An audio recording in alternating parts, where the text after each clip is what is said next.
मिंबर नूर पे तशरीफ़ फरमा मुक़्तदर मुअज़्ज़ज़ मुअक्कर उलमाए किराम मद्दाहान रसूल हाज़रीन मजलिस सामीन व सामियात मजलिस अस्सलामु अलैकुम व रहमतुल्लाहि तआला व बरकातुहू।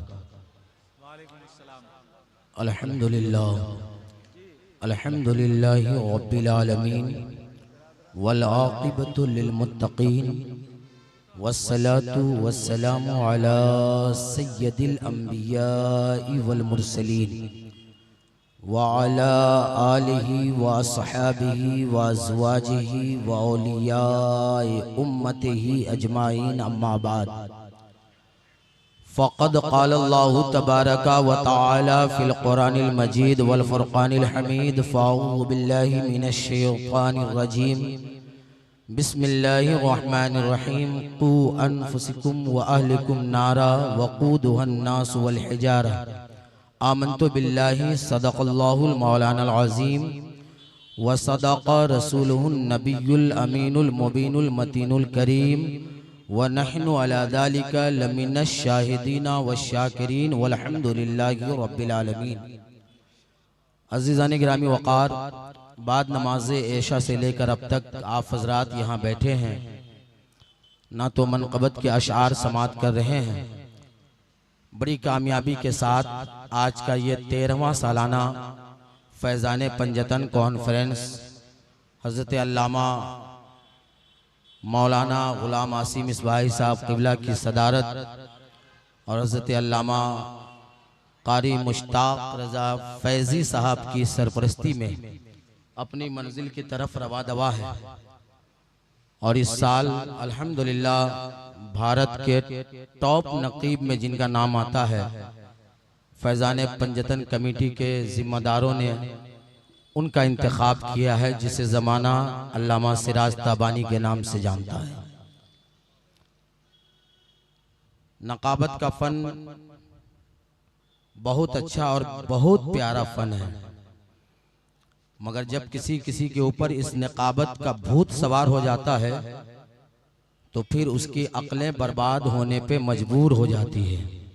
कुछ नुक़बा ऐसे भी मार्केट में हैं कि नक़ाबत का भूत सवार हुआ, जुमा 8 दिन हुए मार्केट में आए हुए, तो वो अपने आप को न जाने क्या से क्या समझ बैठते हैं और फिर उनका भुगतान उसे भुगतना पड़ता है। मगर यह अलग सी बात है कि शायद उन्हें एहसास नहीं होता हो। मगर मैं फैज़ान पंजतन कमेटी को मुबारकबादी पेश करता हूँ। एक ऐसे नक़ीब का इंतखाब किया है जो बरसों से नक़ाबत के मैदान में है और एक आलिमाना नक़ाबत, एक बाशऊर नक़ाबत और एक जिम्मेदाराना नक़ाबत के फ़राइज़ अंजाम देने वाली शख्सियत हज़रत अल्लामा सिराज ताबानी साहब क़िबला की है, जो अल्हम्दुलिल्लाह न सिर्फ नक़ाबत करते हैं, अल्हम्दुलिल्लाह इमामत भी करते हैं, खिताबत भी करते हैं और ऐसे ऐसे कारहाय नुमाया और ऐसी ऐसी तहरीरें इनकी मंजर हम पे आती है कि इनको ज़माने को ये नहीं बताना पड़ता कि मैं पढ़ा लिखा हूँ कि मैं जाहिल हूँ। ज़माने को इन्हें नहीं बताना पड़ता है कि मैं पढ़ा लिखा हूँ कि मैं जाहिल हूँ। ज़माना खुद इनके इल्मी काविशों को देख कर कहता है कि ये बंदा पढ़ा लिखा नक़ीब है और यही होना चाहिए। अल्हम्दुलिल्लाह मिंबर नूर पे वो तशरीफ़ फरमा है। उलमाए किराम का नूरानी काफ़िला यहाँ पे आने वाला है, बिलखुसूस जिन लोगों का नाम आपने इश्तिहार में पढ़ा है वो सब आने वाले हैं आज की अज़ीमुश्शान कॉन्फ्रेंस में। ये खूबसूरत सामीन का मजमा और ये रंगो रोगन देखने के बाद दिल की अथा गहराई से मैं फैज़ान पंजतन कमेटी के तमाम जिम्मेदारान मिंबरान, बिलखुसूस रियाज भाई और नाजिर भाई, बबलू भाई, हमारे आज़ाद भाई, हमारे इब्रान भाई और उनके तमाम जो भी हजरात इनसे जुड़े हुए हैं, उन सब को मुबारकबादी पेश करता हूँ। शहर कोलकाता का ये एक इनकलाबी हिस्सा है मलिक बाजार, कल्बे शहर में इसका नाम आता है और इस शहर में इस जगह पे लबे रोड इस तरीके से दीन का पैगाम आम करने के लिए जो मसलको मजहब का काम करता है, यकीनन वो जिगर वाला है, वो दिल वाला है, वो नबी वाला है और हम ऐसे लोगों को दिल की अथाह गहराई से मुबारकबादी पेश करते हैं। अल्लाह करीम की बारगाह में दुआ करते हैं कि मौला पाक परवरदिगार फैजान पंजतन कमेटी के तमाम जिम्मेदारान को दारैन की सआदतों से माला माल फरमाए। थोड़ी देर में आपके रूबरू हायल हूँ, चूँकि हमारे शहर में बड़े बड़े उलमाए किराम मेहमान शोरा-ए-इज़ाम तशरीफ लाए हुए, तो उन्हें आपको सुनना है। बहैसियत मेज़बान मैं खिदमत के लिए हाजिर हुआ हूँ और ये चाहूँगा कि कलकत्ता शहर में जो हमारे बैरूनी उलमाए किराम और शोरा-ए-इज़ाम आए हुए हैं वो यहाँ से जाएं तो एक अच्छा पैगाम लेकर जाएं। उसके लिए हम सब लोग जलसे का जो माहौल होता है, अल्हम्दुलिल्लाह फैजान पंजतन कमेटी के जो लोग हैं वो लोग बाज़ौक़ हैं और जलसा जुलूस से उनका कितना गहरा ताल्लुक है ये मैं जानता हूँ, इसलिए कि मैं भी कलकत्ते में रहता हूँ और कमेटी के सारे लोग कहीं ना कहीं पर अल्हम्दुलिल्लाह इस फ़कीर क़ादरी से जुड़े हुए हैं। मैं सबको जानता हूँ, मगर यहाँ पे जो लोग बैठे हैं उन लोगों को भी चाहिए। नारे तकबीर, नारे रिसालत। शायर इस्लाम मोहतरम शमोइल अख्तर, ये जनाब शमवील अख्तर साहब है। असल में शायद वो सुनने में या समझने में कुछ हुआ है, बारगाहे मुजाहिद मिल्लत से फैजान मुजाहिद मिल्लत लेकर शायर अहले सुन्नत मद्दाह रसूल, बड़ी अच्छी आवाज़ है। कुछ साल पहले हमारे यहाँ आए हुए थे, बहुत अच्छा कलाम इन्होंने पेश किया था। जनाब शमवील अख्तर मुजाहिदी साहब किबला, वो मिंबर नूर पे तशरीफ लाए। असद भाई भी आने वाले हैं। थोड़ी देर आप हज़रात बर्दाश्त कीजिए मुझे। मैं चाहूँगा कि हमारे जलसे का जो रंग होता है और हमारे जलसे का जो मिजाज होता है, और ये मलिक बाजार वालों को जलसे के बारे में नहीं बताना पड़ेगा, क्योंकि जलसे का सुपर डुपर खतीब जो होता है वो आपके मोहल्ले का इमाम बना हुआ है। अल्हम्दुलिल्लाह बड़े बड़े जलसे में, बड़ी बड़ी कॉन्फ्रेंसों में जिन्हें इनवाइट करके बुलाया जाता है और जिनकी वजह से जलसा कामयाबी की मंजिल पर बसा औकात पहुंचता है, वो सुपरहिट खतीब आपके इलाके में रहता है, आपके मोहल्ले में रहता है, आपका इमाम होता है हजरत अल्लामा गुलाम आसिम मिसबाही साहब किबला। तो समझाने की जरूरत नहीं, बस जरा सा पेशगी, अपना माहौल और अपना मिजाज। चूंकि मैं जब से आया हूँ देख रहा हूँ एक खामोशी सी छाई हुई है। सुन्नियों का जलसा ऐसा नहीं होता। सुन्नी इश्क नबी में हमेशा मगन रहता है और वो मचलता रहता है और अपने इश्क का इजहार करता रहता है। इसी वजह से जमाना ये जानता है कि जब जब नबी के दीवानों ने आवाजें बुलंद की है तो जमाने की तारीख पलटती हुई नजर आई है। पूरा मजमा अपनी बेदारी का सबूत दीजिए और पेश किए, एक बार कहिए हाथों को उठा के या रसूल अल्लाह। पूरा मजमा हाथ को उठाइए। देखिए ये कलकत्ता है, ये उलमाए किराम बारगाहे मुजाहिद मिल्लत से शमवील अख्तर आए हुए हैं और मुजाहिद मिल्लत का जो मुशायरा होता है वो भी सुपर हिट होता है, सब लोगों को मालूम है। ये नहीं कहे कि हमारे यहाँ ऐसा होता है, कलकत्ते में भी ऐसा होता है। इस अंदाज से एक नारा लगाओ और हाथ उठाओ कि जमाने को मालूम हो जाए हम आशिक रसूल हैं और इश्क रसूल से ही हमारा बेड़ा पार होता हुआ नजर आएगा। शायर ने लिखा है, या रसूल अल्लाह के नारे से हमको प्यार है, जिसने ये नारा लगाया उसका बेड़ा। पूरा मजमा मोहब्बत से शिरकत कीजिए। माशाअल्लाह, अल्लाहु अकबर, या रसूल अल्लाह जिंदाबाद। इससे पहले कि मैं अपनी गुफ्तगू का आगाज करूं, इंतहाई अदब व एहतराम के साथ पूरा मजमा बाआवाज़ बुलंद बारगाह रिसालत मुआब सल्लल्लाहु अलैहि वसल्लम में दुरूद शरीफ का नजराना पेश कीजिए। बाआवाज़ बुलंद पढ़िए, अल्लाहुम्मा सल्ली अला सय्यिदिना शफीना हबीबिना नबीना मौलाना मुहम्मदिन बारिक वसल्लिम सलातों व सलामन अलैका या रसूल अल्लाह सल्लल्लाहु तआला अलैहि वसल्लम। ऑपरेटर साहब थोड़ा सा आवाज खींच रही है, उसको ठीक कर दीजिए। बाकी आपका माइक भी बहुत अच्छा है, जलसा अच्छा है और आपको बुलाया गया मतलब आपका साउंड भी अच्छा है। थोड़ा सा कर्म कर dीजिए, उसको ठीक कर दीजिए कि आवाज खींचे नहीं। शायर ने लिखा है, कौन कहता है कि वो दूर रहते हैं, कौन कहता है वो दूर रहते हैं, बन के आंखों में नूर रहते हैं। कौन कहता है वो दूर रहते हैं, बन के आंखों में नूर रहते हैं।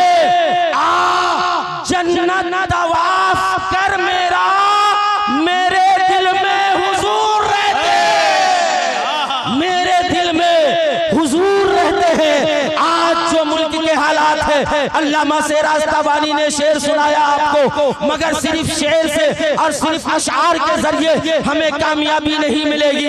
यकीनन अशआर सुनना है, ना तो मनक़बत के अशआर से हमें मोहब्बत होनी चाहिए, मगर हकीकत में आज जमाने के सामने अगर अपनी कामयाबी का परचम लहराना चाहते हो तो फैजान पंजतन कमेटी से ये पैगाम लेकर जाओ, दुनिया वालों अपने इश्क की पहचान, अपने ईमान ईमान की पहचान और अपने जिंदगी का मकसद अगर किसी को बनाना है तो वो रसूलुल्लाह को बनाना है। और जिसके दिल में रसूलुल्लाह की सच्ची मोहब्बत होगी उसकी दुनिया भी कामयाब होगी, उसकी आखिरत भी कामयाब होगी।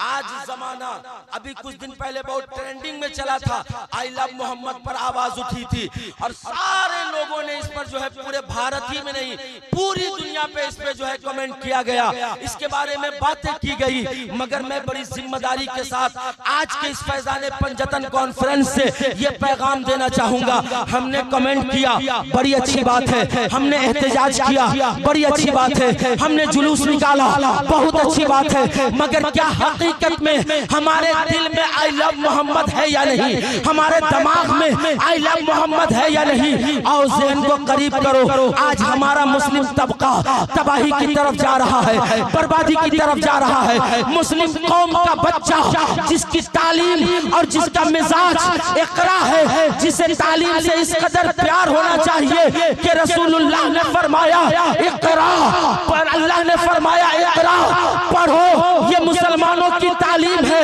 ये मुसलमानों का मैसेज है। मगर आज हमारा बच्चा इस्लाम की तालीम से दूर है, आज हमारा माशरा दीनी तालीम से दूर है, आज हमारा समाज दीन से अपने आप को दूर कर लिया है। जब कोई आवाज उठती है तब हम नारा लगाते हैं, जब कोई आवाज उठती है तब हम जो है एहतजाज करते हैं। नहीं, ऐसा नहीं होना चाहिए। हमारी जिंदगी का हर पल, हर घड़ी, हर लम्हा इश्क़े रसूल में गुजरना चाहिए और उसके लिए सबसे अच्छा तरीका जो है वो इस्लाम का तरीका है, वो हमारे मजहब का तरीका है। अल्लाह के नबी ने फरमाया कि सुनो, अगर कामयाबी चाहते हो, अगर फलाह चाहते हो, अगर अपने समाज को, अपने माशरे को, अपनी औलाद को अगर तुम कामयाब बनाना चाहते हो तो कुछ दो या ना दो, मगर अपनी औलाद को तीन चीजें जरूर दिया करो और उसे तीन चीजें जरूर सिखाया करो। वो तीन चीजें क्या है? और ईमानदारी से इतने बड़े मजमे से एक भी बंदा ऐसा हो जो खड़ा होकर आज कहे हाँ मौलाना हमने ऐसा किया है। क्या है तीन चीजें? अल्लाह के नबी ने फरमाया, बस इसी पे गुफ्तगू खत्म हो जाएगी। आपको मैं सिर्फ ये पैगाम दूंगा कि आज जो हमारा माशरा बर्बाद हो रहा है, हमारे बच्चे जो बिगड़ रहे हैं, हमारा समाज जो बिगड़ जा रहा है, नमाजी का बेटा बिगड़ा हुआ है, हाजी साहब का बेटा बिगड़ा हुआ है, पीर साहब की बेटी बिगड़ी हुई है, मौलाना साहब की बिगड़ी बेटी तबाह बर्बाद हो रही है। क्यों? हम में से अवाम हो या खवास, हमने अपने औलाद की तरबियत, औलाद की परवरिश, अपने बच्चों को जिस तरीके से हमें इस्लाम में लाना चाहिए हमने वो नहीं लाया।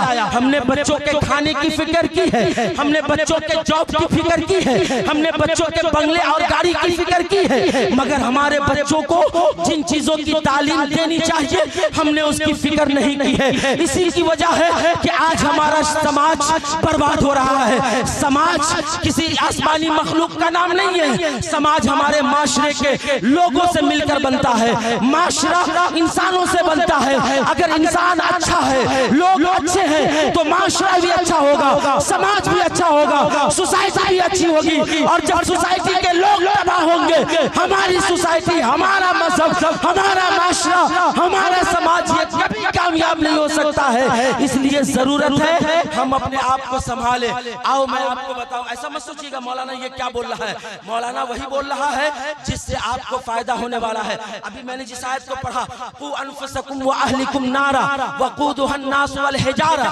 अल्लाह ने कुरान में फरमाया अपने आप को और अपनी औलाद को, अपने आप को और अपनी औलाद को, अपने अहल वयाल को बचाओ, बचाओ, बचाओ अपने आप को और अपने अहल वयाल को। क्या चीज से बचाना है?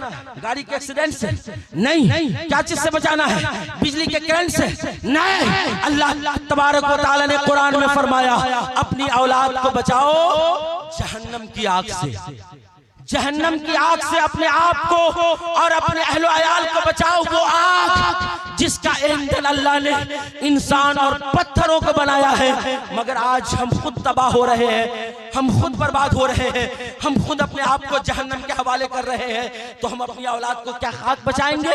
इसलिए जितने पेरेंट्स हजरात हैं, ये एक पैगामी गुफ्तगू है, मैं जमाने के लिए नहीं आया, मैं सोचा कुछ पैगाम आपके सामने रखा जाए, कुछ बातें रखी जाए, शायद के उतर जाए तेरे दिल में मेरी बात। आओ करीब से सुनो। अल्लाह के नबी ने फरमाया, अगर अपने आप को, अपने अहलो अयाल को, अपने बच्चों को जहन्नम की आग से बचाना है तो अल्लाह के नबी ने फरमाया 3 चीजें अपनी औलाद को सिखाओ। 3 चीजें, जिसमें से पहली चीज अल्लाह के नबी ने फरमाया कि अपनी औलाद को अपने नबी की मोहब्बत सिखाओ। क्या कहा? अपने नबी की मोहब्बत सिखाओ अपनी औलाद को। दूसरी चीज अल्लाह के नबी ने फरमाया कि अपने औलाद को, अपने बाल बच्चों को जो सिखाना है, जो देना है, वो अहले बैत की मोहब्बत सिखाओ। अब एक जगह मैं तकरीर कर रहा था, मैंने कहा कि अहले बैत किसको कहते हैं? तो वो लोग कह रहे थे कि लोहा पट्टी में जो लोग रहते हैं उसको अहले बैत कहते हैं। क्या ऐसा ही है ना? ऐसा ही है? ऐसा नहीं है, मगर हमारी कौम को यह भी नहीं मालूम है कि अहले बैत किसको कहते हैं। अहले बैत हमारे नबी के घर वालों को कहा जाता है। अपने औलाद को अपने नबी की मोहब्बत सिखाओ, अहले बैत की मोहब्बत सिखाओ। और उसके बाद अल्लाह के नबी ने फरमाया कि अपनी औलाद को कुरान की तालीम सिखाओ। ये 3 चीजें पैगाम है इस्लाम का। ईमानदारी से एक बंदा कोई खड़ा हो ईमानदारी के साथ और वो कहे कि हाँ मौलाना साहब, हमने कभी अपने बच्चे को बैठाकर इन 3 चीजों की तालीम दी है। कोई एक बाप खड़ा हो? इतने सारे बाप यहाँ पे हैं? नहीं है। और जब कहीं से आवाज उठेगी तो हम अपने बच्चों को सड़कों पे भेजेंगे, जाओ एहतजाज करने के लिए, जाओ जुलूस निकालने के लिए। काश कि हमने पहले ही अपनी औलादों को अपने नबी की मोहब्बत सिखा दिया होता तो आज किसी जालिम की हिम्मत नहीं होती जो नबी की अजमत और शान पे वो बकवास करता। अब आइए, यहाँ पे बात बहुत सारी हो सकती है इस हवाले से, मगर शॉर्ट में मैं आपके सामने से गुजरना चाहता हूँ। अपने औलाद को अपने नबी की मोहब्बत कैसे सिखाना है? आप तो उसे पढ़ाइएगा नहीं, हदीस का दर्स दीजिएगा नहीं, कम से कम अपनी औलाद को इन तरीकों पे जरूर लाइए। छोटा सा एक नुस्खा दे रहा हूँ फैजान पंजतन कमेटी के बैनर तले से। अपने औलाद को अपने नबी की मोहब्बत कैसे सिखाना है? ये देख रहे, ये क्या है? दरख्त। क्या है ये? दरख्त। हम लोग गांव के लोग हैं। मोहम्मद सिराज तबानी साहब ने बताया ना, मुजफ्फरपुर हमारा जिला है और गांव हमारा एक देहात है और उसी के 3-4 किलोमीटर के फासले में अल्लामा सिराज तबानी साहब का घर है। हम लोग दोनों आदमी के घर के दरमियान में। तो हम लोग गांव में अल्लामा साहब जब शुरू में हम लोग कलकत्ता नहीं आए हुए थे बचपने में, तो हम लोगों को ऐसा लगता था कि कलकत्ता किसी आसमानी दुनिया का नाम है और कलकत्ता में दरख्त होगा, कलकत्ता में पेड़ होगा, कलकत्ता में धान दिखने को मिलेगा, कलकत्ता में बैलगाड़ी देखने को मिलेगी। ये सब हम लोग को लगता था कि ऐसा नहीं है। एक बार तो हमारे छोटे भाई ने हमसे कहा कि भैया आप जब पहली बार कलकत्ता गए थे तो वहां कौवा देखे थे? कहा तो ऐसा लगता है। इसको क्या बोलते हैं? दरख्त। ये जो सामने है, आप लोग तो समझ रहे हैं ना भाई, कलकत्ता के ताल्लुक से ऐसा गुमान है बहुत सारे लोगों का। ये दरख्त है। आप अपने बच्चों को कभी दरख्त जब नजर आए तो अपनी गोदी में लीजिए, बच्चे की पेशानी चूमिए, उसे प्यार कीजिए, उसे लाड और मान से अपनी गोदों में लेके झुलाइए और फिर कहिए कि बेटा ये दरख्त देख रहे हो? बच्चा बोलेगा हाँ अब्बा देख रहे हैं। तो आप कहिएगा बेटा बताओ, अगर मैं इस दरख्त को बुलाऊंगा तो ये दरख्त मेरे पास आएगा या नहीं आएगा? बच्चा जरूर कहेगा कि अब्बा ये दरख्त कैसे आएगा, आप इस दरख्त को कैसे बुला सकते हैं? ये तो जमीन में गड़ा है, ये तो जमीन से उगा है और जब तक इसे काटा नहीं जाए ये वहां से हट नहीं सकता है, ये आपके बुलाने पे नहीं आएगा। तब अपने बच्चे की पेशानी को चूमिए, उसे प्यार कीजिए और कहिए हाँ बेटा ये मैं हूँ, ये तेरा बाप है जो इस दरख्त को बुलाए तो नहीं आएगा, मगर मालूम है जिस नबी का हम कलमा पढ़ते हैं 1400 साल पहले उस नबी ने बुलाया था तो दरख्त आया भी था, वापस गया। ये नबी की मोहब्बत सिखाने का तरीका है। कभी अपनी औलाद को लेके छत पे हो, या शाम के वक्त में पार्क में हो, या कभी गार्डन में हो, या कभी अपनी बालकुनी में हो, आसमान का चांद नजर आए तो आप अपने बेटे को कहिए, बेटा मेरी बेटी देखो ये जो चांद है ना, ये जो सूरज है ना, इसे देख रहे हो? बच्चा कहेगा हाँ अब्बा देख रहे हैं। चंदा मामा से बच्चा को बड़ा प्यार होता है। उस बच्चे को कहिए, बेटा ये जो चंदा मामा है ना, ये चंदा मामा को अगर मैं आसमान से जमीन पर बुलाऊंगा तो क्या ये आएगा? अगर ये सूरज जो निकला है डूब जाए, दोबारा बुलाऊं तो क्या ये दोबारा आएगा? बच्चा कहेगा नहीं अब्बा जान, ऐसा नहीं हो सकता है। कहां आसमान का चांद और कहां जमीन पर आप मेरे अब्बा जान, ये कैसे हो सकता है? अपने बच्चे के दिमाग में उसी वक्त बैठाइए। बच्चा इन चीजों को जल्दी कैच करेगा, जल्दी उसे लेगा, और इंशाअल्लाह जिस दिन आपके बच्चे के दिल में नबी की मोहब्बत पैदा होगी, बच्चा भी कामयाब होगा और बच्चा का बाप भी कामयाब होता नजर आएगा। बच्चे को कहिए ये जो चांद है ना, इसे हम बुलाएंगे तो नहीं आएगा, मगर मालूम है आज से 1400 साल पहले जिस नबी का हम कलमा पढ़ते हैं, जिस नबी की हम उम्मत है, वो नबी इतना पावरफुल है कि जब नबी ने चांद की तरफ इशारा किया तो नबी के इशारों पे चांद खेला करता था। आला हजरत सरकार फरमाते हैं, चांद झुक जाता जिधर उंगली उठाते महद में, चांद झुक जाता जिधर उंगली उठाते महद में, क्या ही चलता था इशारों पर खिलौना नूर का। अपने बच्चे को बताओ ये जो आसमान का सूरज है, हम इसे बुलाए तो ये नहीं आएगा, मगर मेरा नबी वो है, हम उस नबी का कलमा पढ़ते हैं, हम उस नबी के मानने वाले हैं कि नबी ने इशारा किया था तो डूबा हुआ सूरज वापस पलट आया था। आपके बच्चे को जब ये सब बात मालूम होगी तो आपका बच्चा भी इश्क़ रसूल में गोता जन होगा, मोहब्बत रसूल से सरशार होगा, और जब मोहब्बत रसूल से सरशार होगा तो आपका बच्चा भी आला हजरत की जबान में कहेगा या रसूल अल्लाह, या रसूल अल्लाह, या रसूल अल्लाह, ये दे या रसूल अल्लाह। आला हजरत की जबान में वो बच्चा कहेगा कि या रसूल अल्लाह, जान मांगो तो जान दूंगा, माल मांगो तो माल दूंगा, कभी ना होगा मुझसे कि मुस्तफा का जाहो जलाल दूंगा। फिर अगर कोई आई लव मोहम्मद पर जब उंगली उठाएगा, जब दीवार से बैनर को नोच कर फेंकेगा, तो उस वक्त वही आपका बच्चा जो नबी की मोहब्बत में होगा, दुनिया वालों के सामने खड़ा होगा, सीना चीर कर दिखाएगा और कहेगा जमाने वालों को, ऐ जमाने वालों, तुमने जो है बैनर से आई लव मोहम्मद को निकाला है, मगर बता इस गुलाम रसूल के दिल में जो आई लव मोहम्मद है, क्या कभी उसे तुम निकाल सकते हो? जवाब मिलेगा नहीं। फिर जमाने की हिम्मत नहीं होगी, उसकी जुर्अत नहीं होगी कि वो इस तरह का सवाल करेगा या इस तरह की उंगली उठाएगी। आज जरूरत है हम अपने बच्चों को, अपनी बच्चियों को दीन से करीब करें, दीन से करीब करें। वक्त बहुत भयानक आने वाला है। अभी आप देख रहे हैं कैसे कैसे हालात चल रहे हैं। जिस बाप ने अपने बच्चे के लिए न जाने क्या क्या परेशानियां उठाई है, दिक्कतें उठाई है, बच्चा जब जवान होता है तो बसा औकात मैंने देखा है, मेरा तजर्बा है, 10 साल से कंटिन्यू कलकत्ते की एक मस्जिद में इमामत कर रहा हूं, तजर्बा हुआ है, मैंने देखा है। बेटे को बाप ने पढ़ा लिखा कर बड़ा बनाया, आला ओहदे पे पहुंचाया, और वही बाप अगर भूले से कभी बेटे की ऑफिस में चला जाएगा तो बेटा बाप को पहचानने से इनकार कर जाता है। क्यों? उसे ऐसा फील होता है कि मैं कहां शूट बूट वाला आदमी, मैं कहां इतने बड़े पावर वाला, इतने बड़े ओहदे वाला, ये लुंगी और चप्पल पहन के मेरा बाप अगर मेरी ऑफिस में आ जाएगा तो इंसल्ट हो जाएगा। अल्लाहू अकबर। मगर उसे नहीं मालूम कि आज तुम जिस ओहदे पे पहुंचे हो, जिस चेयर पे बैठे हो, ये तेरा कमाल नहीं है, उसी लुंगी वाले का कमाल है जिसने तुझे जमीन से उठाकर आसमान पे बैठा। अल्लाह पाक की बारगाह में दुआ है, मौला हम सबको इश्क़ रसूल में जीने और इश्क़ रसूल में मरने की तौफीक अता फरमाए। मोहब्बत रसूल इस अंदाज में होनी चाहिए और इस तरीके से हमारे ऊपर होना चाहिए कि हम कहें कि या रसूल अल्लाह, जमीनो जमा तुम्हारे लिए, मकीनो मका तुम्हारे लिए, चुनीनो चुना तुम्हारे लिए, बदन में है जा तुम्हारे लिए, दहन में ज़बा तुम्हारे लिए।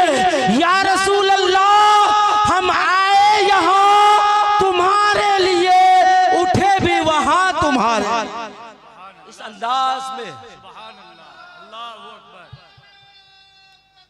अल्लाहु अकबर।